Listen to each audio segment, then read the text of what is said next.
What really happened in the ancient cities of Sodom and Gomorrah? Were they destroyed solely for their immorality, or is there a deeper, hidden truth that most people overlook? This isn't just a tale of fire and brimstone. It's a story of humanity's darkest sins, God's mercy, and a warning that still speaks to us today. Stay with me, because the real story is far more shocking than you've ever imagined. The names Sodom and Gomorrah have become synonymous with sin and destruction. But do you truly know the story behind these infamous cities? This isn't just a historical tale. It's a profound lesson about human nature, divine justice, and the grace of God. Today, we'll uncover the truth about their hidden sins, the judgment they faced, and what this ancient account reveals about us today. By the end of this video, you'll see this story in a whole new light. Let's start by understanding what these cities were like. Sodom and Gomorrah were prosperous, bustling places located near the Dead Sea. From the outside, they looked like thriving cities, but beneath the surface, there was corruption. Genesis 13:13 describes the people of Sodom as wicked, great sinners against the Lord. What made their sin so great? Was it just about immorality or something deeper? In ancient times, hospitality was a sacred duty. Yet the people of Sodom violated this basic principle. When angels visited Lot, they were met with hostility, greed, and violence. This wasn't just about one act of sin. It was a complete rejection of morality and humanity. Most people associate Sodom and Gomorrah's downfall with sexual immorality, but the Bible reveals more. Ezekiel 16:49 sheds light on their hidden sins. Behold, this was the guilt of your sister Sodom. She and her daughters had pride, excess of food, and prosperous ease, but did not aid the poor and needy. Their sins weren't just physical, they were spiritual and societal. Pride, greed, and neglect of the vulnerable were at the heart of their rebellion. Think about it. These cities were judged not only for their actions, but for their hearts. How often do we overlook these hidden sins in our own lives?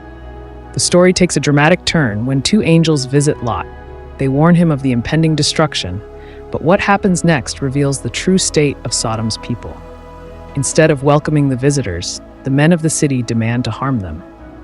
Lot tries to protect his guests, but his actions also reveal the moral decay in his own family.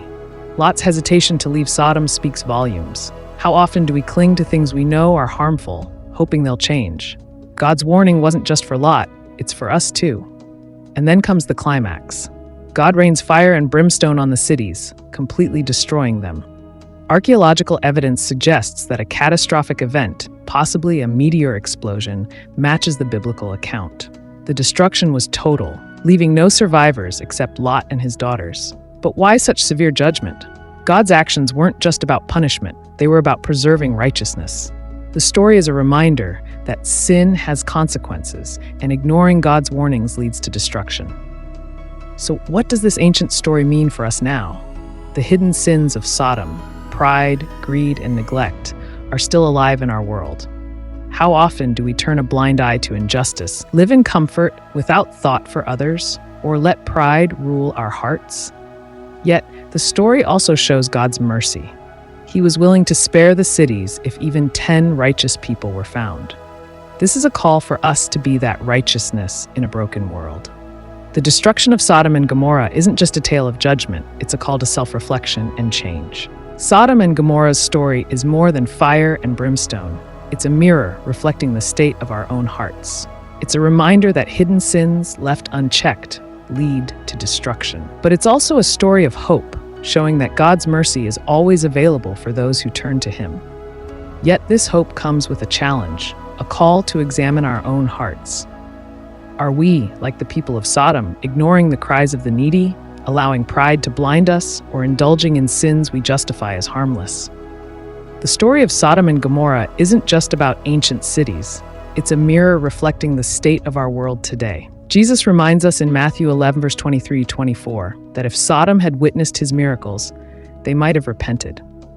This shows us the power of God's message and the responsibility we have to respond to it. God's judgment is real, but so is His forgiveness. The question is, will you choose to accept His grace, or will you continue down a path that leads to destruction? The lesson is clear. Our actions, big or small, ripple through eternity. It's never too late to turn back to God, to choose righteousness